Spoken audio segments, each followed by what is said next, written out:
Zip থেকে বেশ কিছুটা দূরে একজনকে দেখতে পায় ওরা। অন্ধকারের মধ্যে আবছা দৃশ্যমান এক মূর্তি দাঁড়িয়ে আছে। মামা, ওই দেখো, মনে হয় কেউ যেন ওখানে দাঁড়িয়ে আছে। ওরা দুজন ধীর পায়ে লোকটার দিকে এগিয়ে যায়।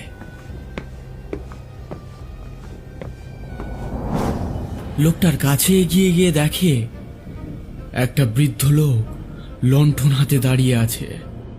এই যে মশাই, বলছি কাছাকাছি কোনো গ্রাম আছে? বৃদ্ধ লোকটা কোনো উত্তর দেয় না, শুধু হাত তুলে ইশারা করে। আপনি কথা বলছেন না কেন?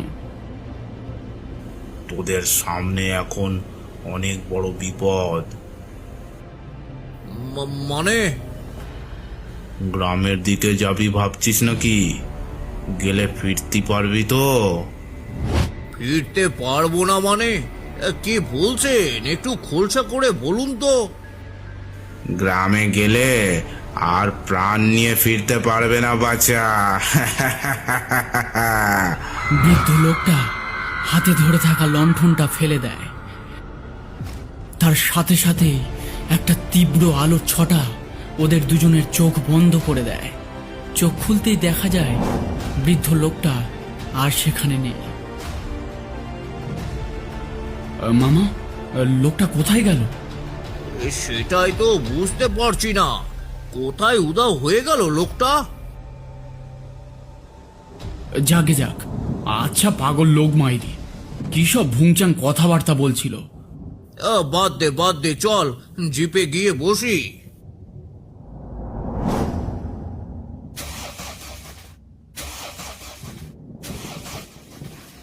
জিপটা আবার স্টার্ট নিয়ে নেয়।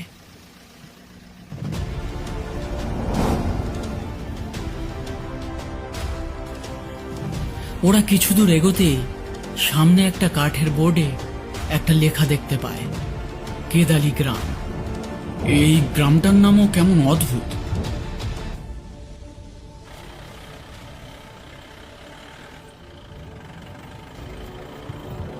গ্রামের চারিদিকে ঘুটঘুটে অন্ধকার, আর প্রায় প্রতিটা বাড়ির দরজা জানালা বন্ধ।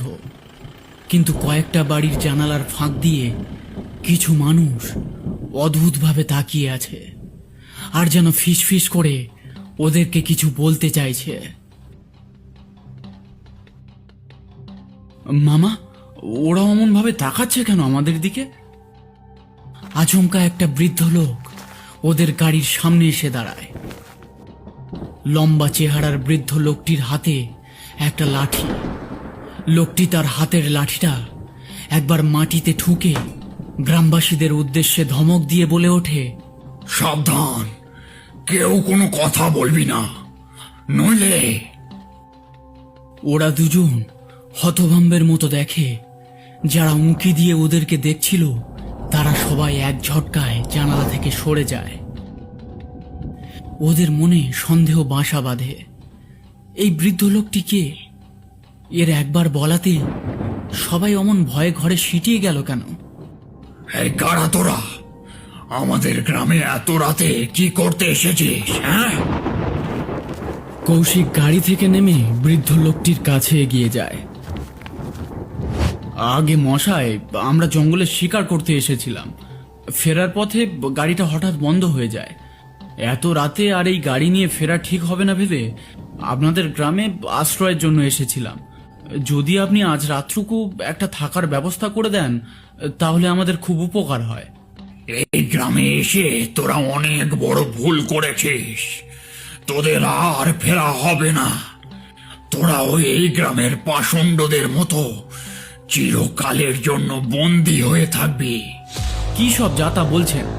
এই গ্রামে কি সবার মাথা খারাপ হয়ে গেছে নাকি? যাকে দেখি সেই ভুংচাং কথা বলে। বৃদ্ধ কোনো উত্তর না দিয়ে গাড়ির দিকে হাত দিয়ে ইশারা করে। কৌশিক পিছন ফিরে দেখে গাড়িতে মামা আর নেই, গাড়ি পুরো ফাঁকা। কৌশিক ভয় পেয়ে যায়। আমার মামা কোথায়? এখনই তো গাড়িতে বসেছিল। তোর মামা এখন অলক্ষ্য দেবের কাছে, তাকে তুই আর খুঁজে পাবি না। দেখুন, আমার মামা কোথায় ভালোই ভালোই বলে দিন, নইলে আমাদের কাছে কিন্তু বন্দুক আছে। বৃদ্ধ কোনো উত্তর দেয় না। তার মুখে ফুটে ওঠে একটা বাঁকা হাসি। কৌশিক রাগে ফুঁসতে ফুঁসতে গাড়ির দিকে এগিয়ে যায়। মামার সিটের উপর বন্দুকটা পড়ে থাকতে দেখে সে তড়িঘড়ি বন্দুকটা তুলে নেয় হাতে। তারপর বৃদ্ধ লোকটির দিকে তাক করে গর্জে ওঠে, আমার মামা কোথায়, জলদি বলুন, নইলে কিন্তু এর পরিণাম খুব খারাপ হবে। বৃদ্ধের দিকে সোজা বন্দুক তাক করে দাঁড়িয়ে আছে কৌশিক। অথচ আশ্চর্যের বিষয়, লোকটার মধ্যে ভয়ের বিন্দুমাত্র লক্ষণ নেই, যেন কিছুই হয়নি। সমস্ত উত্তেজনাকে বুড়ো আঙুল দেখিয়ে তার মুখে তখনও লেগে আছে সেই চেনা বাঁকা হাসি। শেষবারের জন্য বলছি, এবার কিন্তু আমি গুলি চালাতে বাধ্য হব। মূর্খ! কৌশিক আর সহ্য করতে না পেরে গুলি চালিয়ে দেয়। কিন্তু এ কি, গুলিটা বৃদ্ধের গায়ে স্পর্শ না করে অদৃশ্য হয়ে যায়, আর বৃদ্ধ লোকটি ধোঁয়ার মতো ধীরে ধীরে বাতাসে মিশে যায়। ওকে কিচ্ছু করতে পারবি না তুই। কৌশিক পিছনে ফিরে দেখে সেই লোকটি দাঁড়িয়ে আছে, যাকে তারা জঙ্গলে দেখেছিল। ওর নিজের ওপর আর কোনো নিয়ন্ত্রণ নেই। অলক্ষ্য দেবের মায়া দৃষ্টি এখন ওকে গ্রাস করেছে। কারা আপনারা, আর কি চাইছেন আপনারা আমাদের থেকে? আজ অলক্ষ্য দেবের প্রদীপ নেভাতে সে সক্ষম হয়েছে। এখন সে যা বলবে অলক্ষ্য দেব তাই করবে। কে এই অলক্ষ্যদেব? আর সে মানে কার কথা বলছেন আপনি? আমি তো কিছুই বুঝতে পারছি না। তোকে আমি চিনতে পেরেছি, তাই সব বলছি তোকে। কিন্তু তার আগে তোর মামাকে বাঁচানো দরকার। সময় পেরিয়ে গেলে তাকেও অলক্ষ্য দেবের মায়া দৃষ্টি গ্রাস করবে। তোর মামাকে তুই ছাড়া আর কেউ বাঁচাতে পারবে না।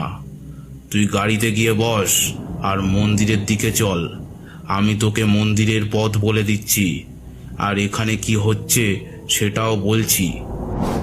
কৌশিক কোনো কথা না বলে গাড়িতে গিয়ে বসে। গাড়ির পিছনের সিটে বসে সেই বৃদ্ধ।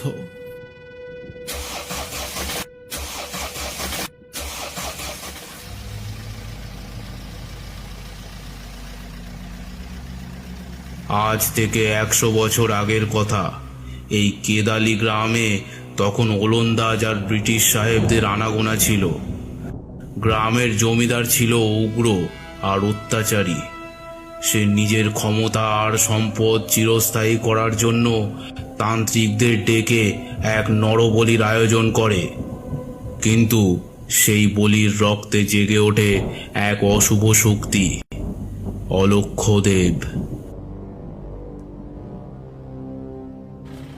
অলক্ষ্য দেব পুরো গ্রামটাকে গ্রাস করতে চেয়েছিল, কিন্তু সেই সময় এক সিদ্ধ পুরুষ নিজের জীবন বিসর্জন দিয়ে মন্দিরের গর্ভগৃহে একটি পাথরের মূর্তিতে তাকে বন্দী করেন, আর তার সামনে জ্বেলে দেন একটি প্রদীপ। নির্দেশ ছিল, এই প্রদীপের আলোর তেজ যতদিন থাকবে অলক্ষ্য দেবের মায়া দৃষ্টি মন্দিরের বাইরে বেরোতে পারবে না।